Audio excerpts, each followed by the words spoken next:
Imagine this. It's the summer of 1947, and a rancher in Roswell, New Mexico is walking his land after a night of powerful thunderstorms.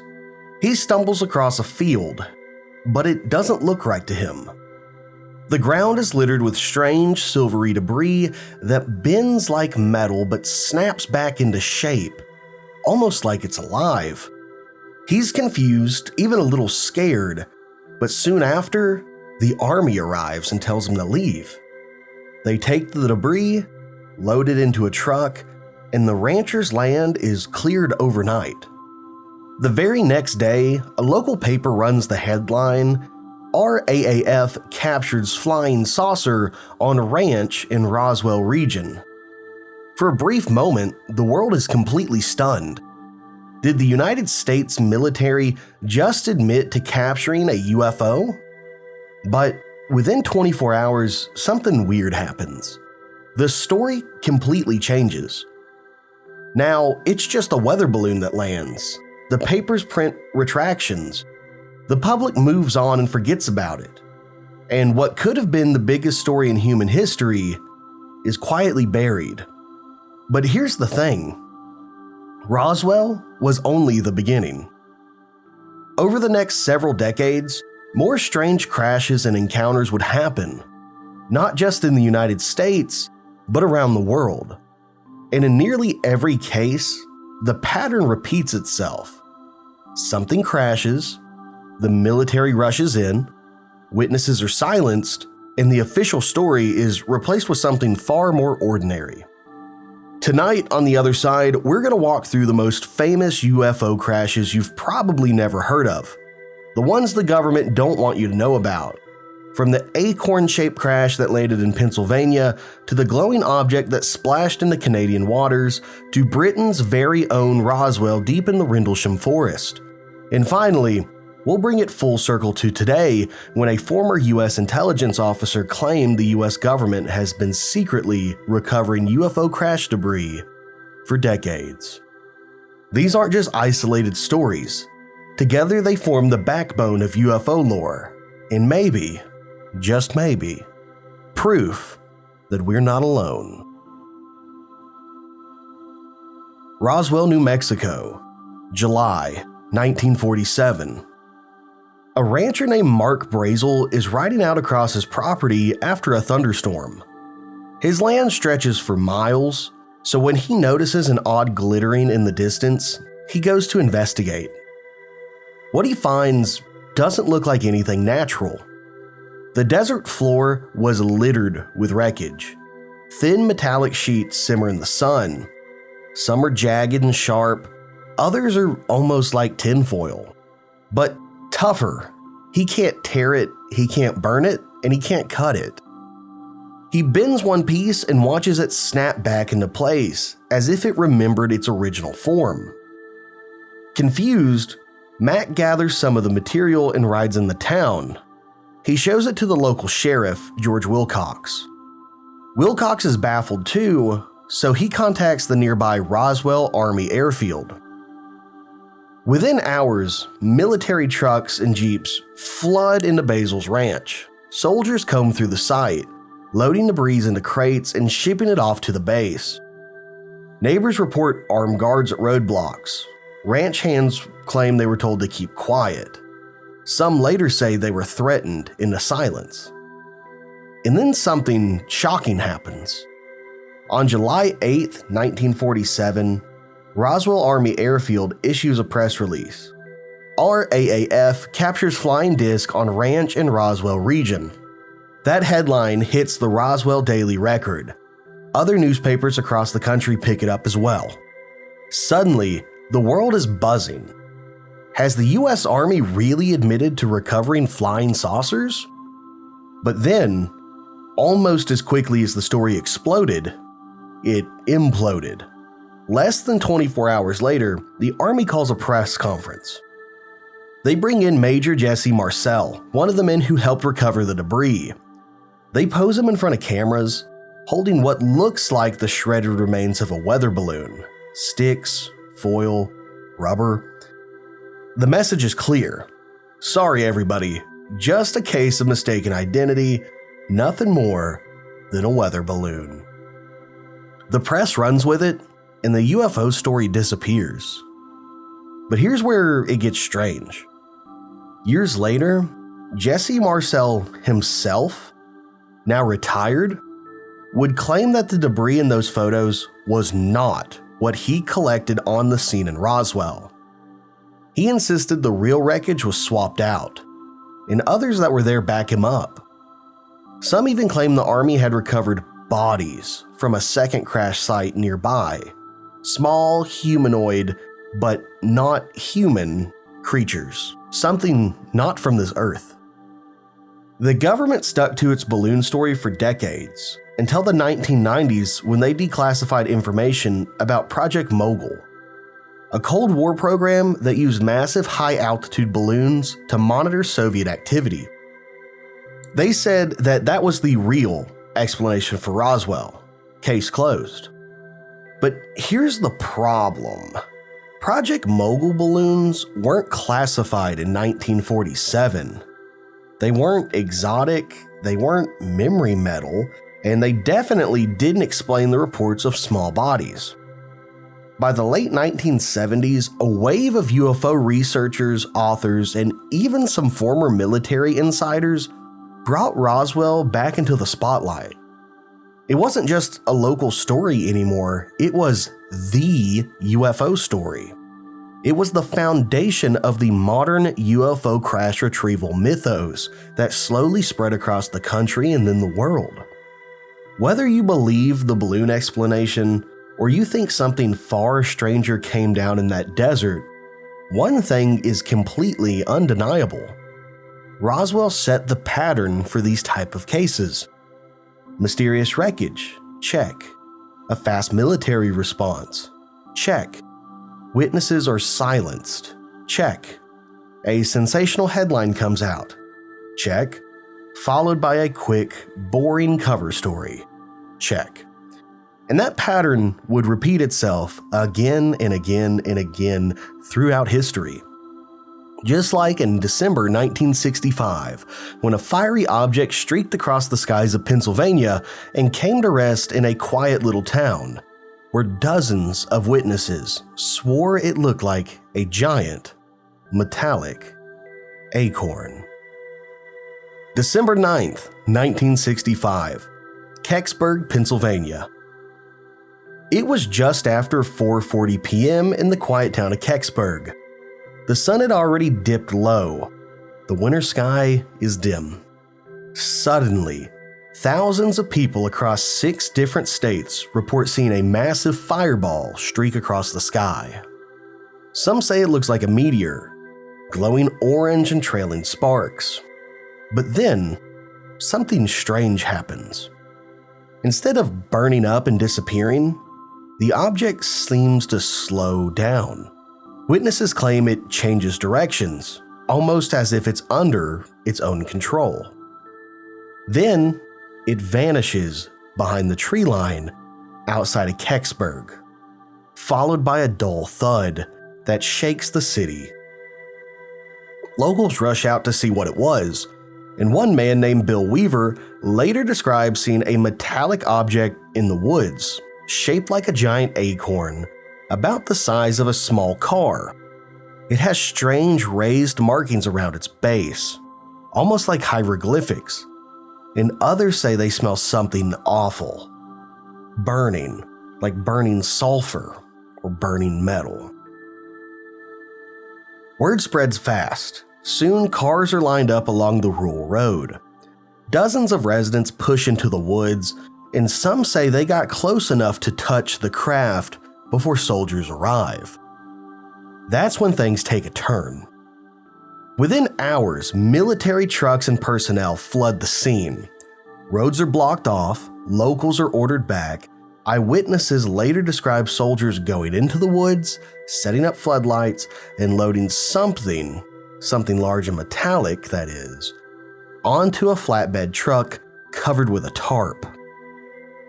From that point forward, the narrative splits. The official version is simple. Nothing unusual was found in the woods. According to the government, the fireball was just a meteor, no crash, no craft, no retrieval. But the eyewitness accounts tell a completely different story. Town residents insist the military recovered something strange that night. Local radio even reported live that a mysterious object had been found. One reporter, John Murphy, allegedly photographed the object only to have his film confiscated by the military. Later, Murphy produced a radio documentary about the crash, but it was heavily censored by the government, with key parts mysteriously removed.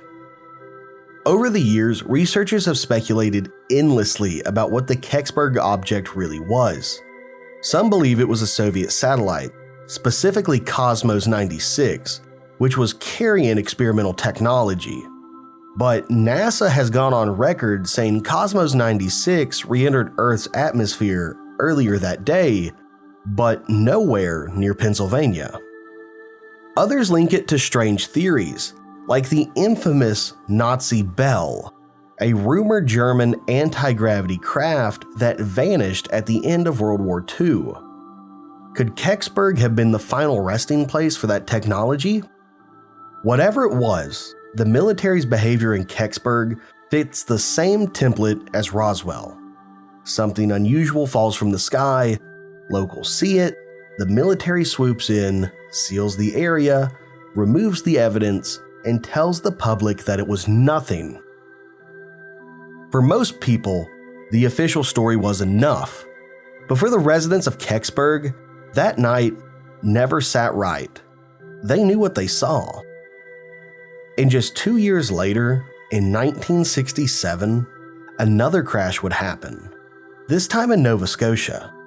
A glowing object plummeted into the icy waters of a Canadian harbor, witnessed by dozens of individuals, including law enforcement. And unlike Kecksburg, this time the government had to admit that something really did come down. October 4th, 1967, Shag, Harbour, Nova Scotia. It's just after 11:20 p.m. in the tiny fishing village of Shag, Harbour, Nova Scotia. A group of friends are driving along the coast when they spot something strange in the sky. At first, it looks like a bright object, glowing orange with flashing lights, silently gliding over the low water. Suddenly, it tilts, dips, and slams into the harbor. A loud whoosh echoes through the shoreline. The witnesses watch in shock as the object floats on the surface, glowing faintly before slowly sinking into the icy Atlantic waters. They panic. Some think it's a plane crash. They rush to the nearest phone booth and call the Royal Canadian Mounted Police. The RCMP race to the harbor, and what they find is chilling. Dozens of locals are pointing out toward the water where a strange yellow foam now bubbles on the surface. The Coast Guard's called in. Boats fan out into the harbor. Searchlights sweep across the black water. But there's no wreckage to be found. No bodies. Nothing out of the ordinary. Just that strange foam now slowly stretching across the waves. And here's where this case breaks the mold. Unlike Roswell or Kecksburg, the Canadian government doesn't deny that something crashed that night. In official reports, they openly stated, yes, an unidentified flying object hit the harbor. They even filed it with Canada's Department of National Defense as a, quote, UFO report. But instead of clarity, the official acknowledgement only deepens the mystery. For days after, Navy divers scoured the seabed. Locals reported seeing ships anchored offshore with floodlights, searching night after night. Some claim divers actually found something under the water and quietly removed it.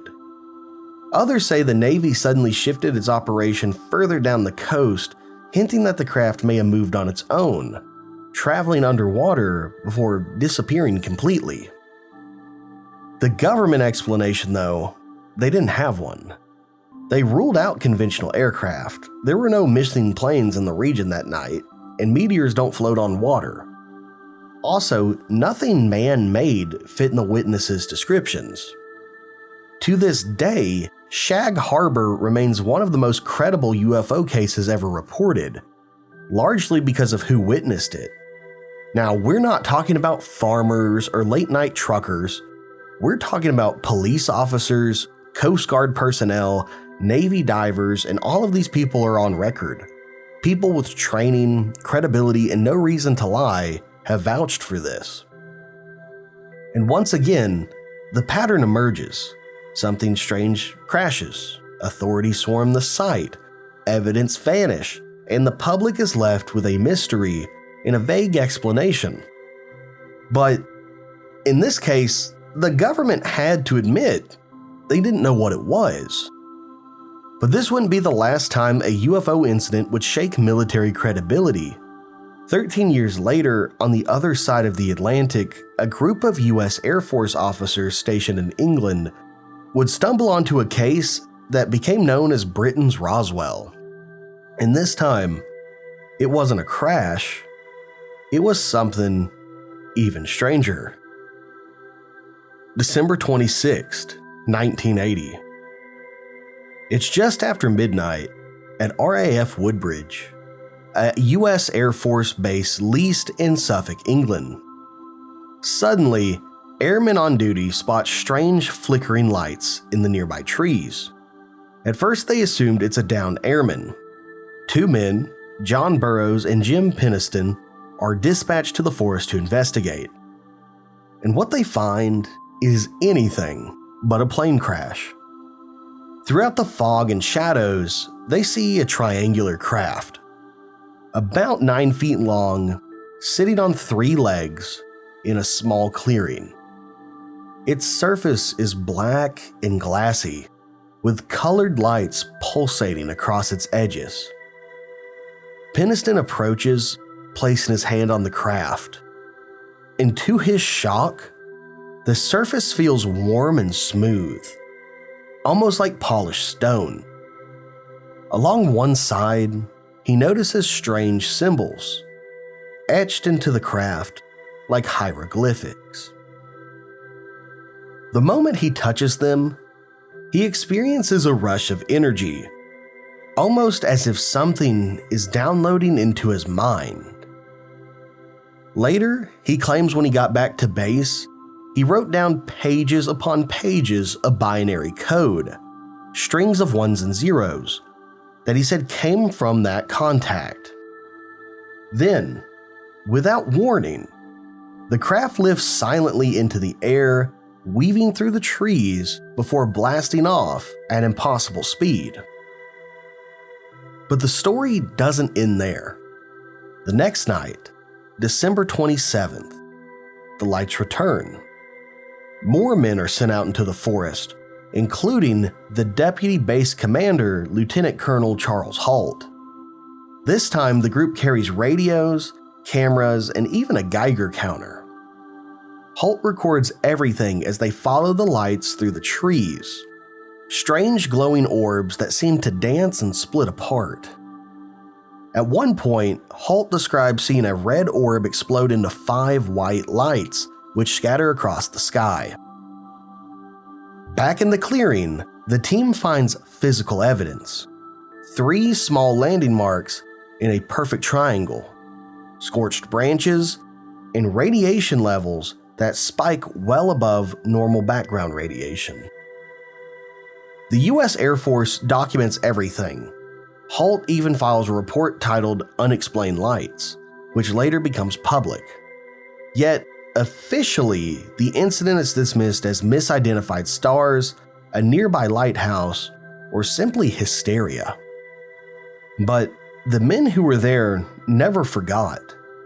Burroughs later suffered mysterious health problems he believed came from exposure during the encounter. Penniston stands by his story, claiming that the binary code he wrote contained coordinates to ancient sacred sites around the world.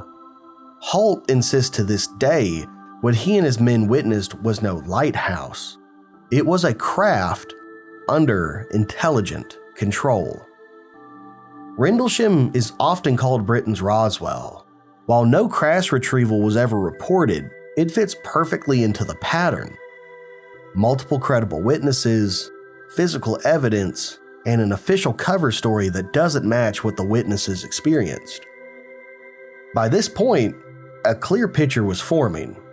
From the deserts of New Mexico to the forest of England, strange craft were appearing, leaving wreckage, marks, and even physical traces, and every time, the military had a way of downplaying it, covering it up, or just simply rewriting the story. And this wasn't just an American or British problem. Throughout the decades, other crashes were reported around the world. Some you've probably never even heard of. Like in 1948, when another supposed saucer went down in Aztec, New Mexico. Or in 1974, when a UFO allegedly collided with a small plane over northern Mexico, sparking one of the strangest crash retrieval stories ever told. Or even in 1996, when frightened residents in Brazil claimed to see living creatures stumbling through their town before being snatched up by military trucks. Then, when you start putting these stories side by side, a pattern becomes impossible to ignore. Now here's the thing about UFO crashes. Roswell wasn't the first, and it definitely wasn't the last. In 1948, just a year after Roswell, something crashed near Aztec, New Mexico. According to several witnesses, the object was massive, over 100 feet across, and when locals came upon it, they saw full bodies, not just fragments or debris, but actual beings that didn't look human. Some accounts even claim the craft was largely intact with strange seamless metal walls that had no rivets, no bolts, and nothing like anything on Earth at the time. Officially, of course, the story was dismissed as a hoax. But over the decades, the Aztec case keeps resurfacing, with enough insiders hinting at a cover-up to make people wonder if Roswell was just the tip of a much larger iceberg. Then, in 1974, there was Coyame, Mexico. According to the classified cables and whistleblower accounts, a UFO collided with a small plane over the desert. The Mexican military rushed in and secured the wreckage, but that's when things get strange. Allegedly, US forces moved in afterwards, taking control of both the crash site and whatever technology or bodies might have been inside. Reports claim the Mexican recovery teams died mysteriously, possibly from exposure to something inside the craft. The US, of course, never confirmed this, but this has become infamous as the UFO crash the US allegedly stole from Mexico. And then there's the Varginha incident that happened in Brazil, and I'm not sure if I pronounced that correctly. This happened in 1996. This one isn't about a saucer-shaped craft, but about what people claim happened afterward. Multiple residents swore they saw strange beings, described as small, brown-skinned, with large red eyes, wandering the city. Firefighters, police, and even hospital workers allegedly got involved in the capture of these creatures. One Brazilian soldier later died after direct contact.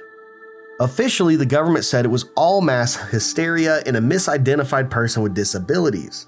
But the witnesses never backed down. To this day, many in Brazil call it their Roswell. So what do these stories tell us? That Roswell was not a one-off. Over and over again across decades and continents, the same elements appear: crash, cover-up, recovered technology, and in some cases, bodies. And that's where the story turns modern. Because if these crashes really happened, if the government was really scooping up the wreckage, then the big question becomes, where is all the materials now? And in the last few years, whistleblowers and insiders have started to give us answers. This takes us directly into the modern era of crash retrieval claims, the alleged black projects, secret programs, and most recently, the testimony of David Grusch, who swore under oath that the US has not only retrieved UFO craft, but is actively reverse engineering them. Just to recap, at this point, we've got a clear pattern. Roswell in 47, Kecksburg in 65, Shag Harbour in 67, Rendlesham in the 80s, and then the lesser-known cases we just covered. Different decades, different countries, but the same strange threads keep repeating. Something crashes, the government shows up suspiciously fast, locals report wreckage, strange beings, or bizarre technology, and then suddenly, the story is silenced.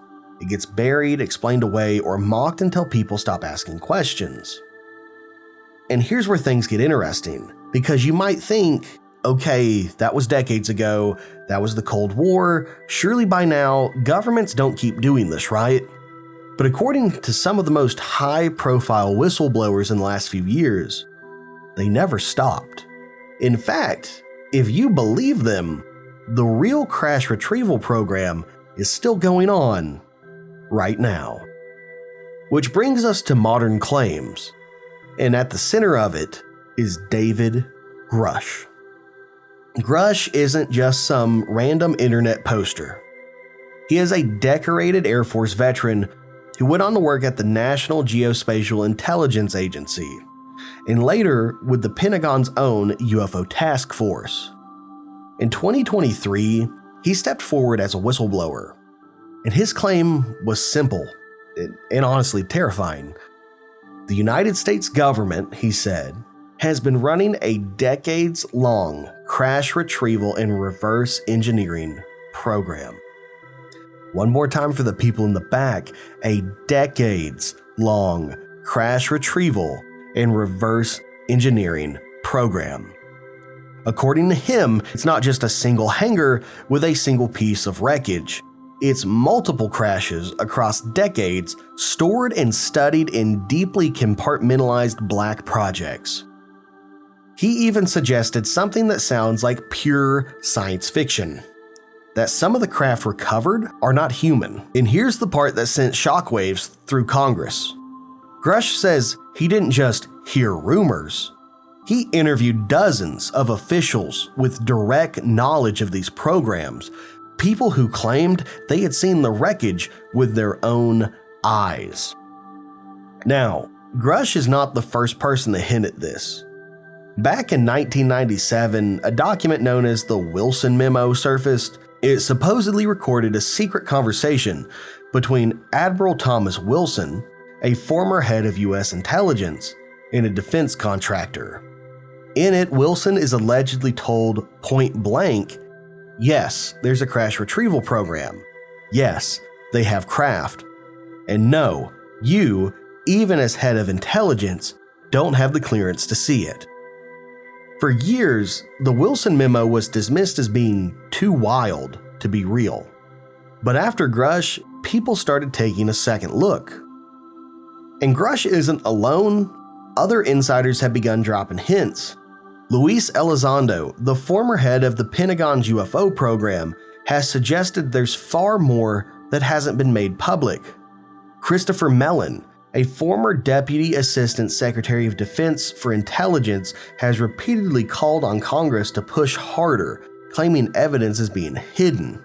Even astronauts, generals, and contractors have hinted carefully that something is being covered up. So here's where we're at. If Grusch is telling the truth, then all those old stories, Roswell, Kecksburg, Shag Harbour, they weren't isolated myths. They were just the tip of the iceberg.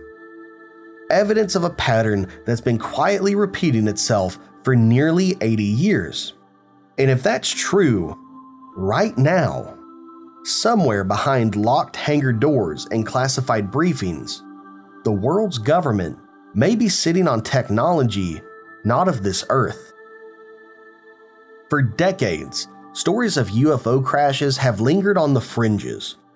whispered about in bars, debated in late-night radio shows, passed down in UFO conferences like folklore. Roswell, Kecksburg, Shag, Harbour, Rendlesham, each one is different. Still, they share the same pattern. It's a pattern that repeats itself, and it's really hard to replicate. But here's the thing. For the longest time, these were just stories. Tabloid fodder. UFO lore. If you brought them up, people laughed at you. Then in 2023, everything changed. Again, that is when David Grusch, a former high-ranking U.S. intelligence officer, testified under oath before Congress, and his claim was that the U.S. government was running a secret, decades-long crash retrieval and reverse engineering program. In other words, exactly what believers had been saying since 1947 after the Roswell crash. He didn't name just one crash. He said there was multiple crafts, some intact, some partial, that had been recovered, stored, and studied. Not only that, but Grusch hinted at biological material. In plain English, he's saying we have alien bodies. Now, here's where things get chilling. If Grusch is telling the truth, suddenly all those old cases, they're not just weird historic footnotes. They're breadcrumbs, and each hints at a much bigger, coordinated cover-up. Think about it. Roswell was dismissed as a weather balloon. Kecksburg was written off as a meteor. Shag Harbour was just lights, and Rendlesham, just stars in the sky. Every single time, there's an official explanation meant to calm the public. But if Grusch is right, then those explanations weren't the end of the story. They were the beginning of a long-term strategy. Deny, deflect, and keep the truth buried. And here's the kicker. Grusch isn't just a random whistleblower on the internet. He had high-level clearance. He worked for the UAP task force. He's backed up by other insiders who have gone on record, and he's not the only one. Former Pentagon officials, defense contractors, and pilots have all begun hinting at the same thing. There are crashed craft, and they didn't come from here. So here we are, 70 plus years after Roswell, and the story might finally be coming full circle. Maybe those farmers in 1947 really did stumble onto something extraordinary. Maybe those Canadian fishermen in 1967 really did see something fall from the sky. And maybe, just maybe, the cover-ups, the denials, and the official stories were never about protecting us from the truth. Maybe they were protecting the truth from us. This was The Other Side. My name is John. I hope you enjoyed. Don't forget to like and subscribe. I try to upload at least twice a week on Tuesday and Thursday. So come on back next week, where we look at the weird, strange, and spooky. I love you all. Goodbye.